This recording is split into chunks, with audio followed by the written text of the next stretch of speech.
అశోక్ నగర్ లో మళ్ళీ పేద విద్యార్థుల్ని మళ్ళీ డబ్బులు దండుకోవడానికి కొత్త కొత్త టెస్ట్ సిరీస్ల పేరుతోటి కోర్సుల పేరుతోటి క్రాష్ కోర్సుల పేరుతోటి, ఎందుకంటే 8 నెలల్లో రీవాల్యుయేషన్ యాజ్ పర్ కొంతమంది మాట్లాడుతున్న దాన్ని బట్టి రీవాల్యుయేషన్ పాసిబుల్ అవ్వకపోవచ్చు, మళ్ళీ ఎగ్జామ్ జరుగుతుంది తెలంగాణలో, మళ్ళీ గ్రూప్ 1 ఎగ్జామ్ జరుగుద్ది.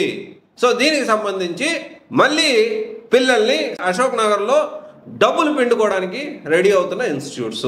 కనీసం జిఆర్ఎల్ అన్న కాదు, జిఆర్ఎల్ రాకముందే మార్క్స్ వచ్చినప్పుడే వెంటనే 430 వచ్చినాయా, 420 వచ్చినాయా, 450 వచ్చినాయా, వచ్చేస్తుందమ్మా వచ్చేస్తుంది నీకు కంపల్సరీ మామూలుగా గ్రూప్ 1 పోస్ట్ కన్ఫర్మ్ అని చెప్పి ఎవరైతే మాట్లాడే పెద్ద మనుషులు, లేకపోతే భలే కొట్టేవే ఇంటికి పిలిచి అమాట ఈ మాట చెప్పి ఒకసారి కలవడానికి రమ్మ అని పిలిచి వాళ్ళ దగ్గర చదువుకోపోయినా, ఓకే ఈ గ్రూప్ 1 ర్యాంకర్స్ కనీసం టెస్ట్ సిరీస్ తీసుకోలేదు, వాళ్ళ దగ్గర గైడెన్స్ తీసుకోలేదు, కోచింగ్ తీసుకోలేదు, ఏం తీసుకోలే, జస్ట్ కలిసి రావని చెప్పి ఒక సింపతి గేమ్ ప్లే చేసి ఒక పెద్ద మేడము లేకపోతే ఇంకొక పెద్ద సార్ కానీ ఇంకెవరైనా కానీ ఇక్కడ ఏం చెప్తారు వాళ్ళందరి సమాధానం? అశోక్ నగర్లో ప్రతి ఒక్క ఇన్స్టిట్యూట్ని నేను ఇప్పుడు క్వశ్చన్ చేస్తా ఉన్నా, ఇప్పుడు జిఆర్ఎల్ కూడా చెల్లదంటున్నారు, మళ్ళీ మీరు రక్తం తాగడానికి రెడీ అవుతున్నారా?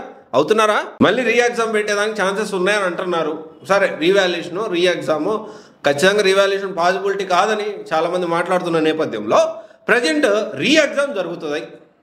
సో ఇప్పుడు మళ్ళీ కొన్ని ఇన్స్టిట్యూట్స్ ఇమీడియట్గా దీనికి సంబంధించి మీరు ఐధైర్య పడొద్దు, మళ్ళీ ప్రిపేర్ అవ్వండి, మళ్ళీ డబ్బులు కట్టండి, మీ పేరుతో ఇంకో బిల్డింగ్ కట్టుకుంటాం, పెద్ద బిల్డింగు.